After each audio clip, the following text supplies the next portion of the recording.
What's up, Prophet Zach New fam? Today, as you all can see, we're doing something a little bit different today. Now, how many of you all have heard many sermons, many lectures that we must, in order to be saved, we must receive the character of Jesus Christ and we must reflect God's character. But friends, has anybody ever broke down the systematic steps on how to receive the character of Christ? Well, friends, fear not, because this video is going to teach you all just that. Now, what is a character? A character is who you are. That is your personality. Now, what makes up your character?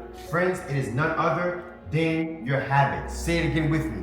What makes up your character, who you are? It is your habits, what you habitually do. Now, what makes up your habits? It is your repeated actions. Say it again with me. Your repeated actions is what makes up your habits. Now, but do you know, friends, that let's not just stop here. What makes up your repeated actions? It is none other than your thoughts.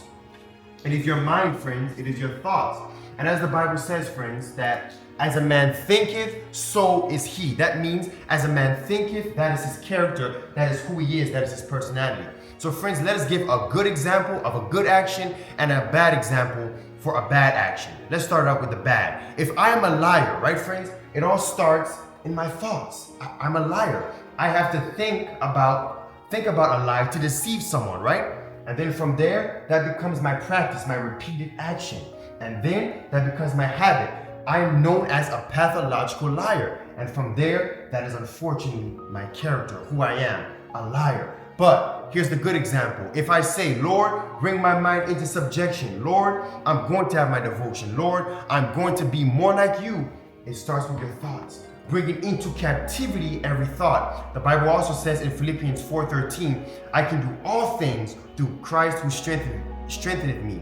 If we constantly say, Lord, I can, then that becomes our thoughts, repeated actions. We have our devotion daily, that becomes our habit, and then that becomes our character, who we are. Friends, and that is how we can get victory over sin. And God supernaturally will fit us for heaven. Friends, if this video was a blessing to you all, make sure to like this video, subscribe, and also, friends, I'm going to leave in the description, in the comment section below, a sermon that my dad did where he broke down more in depth these principles. God bless.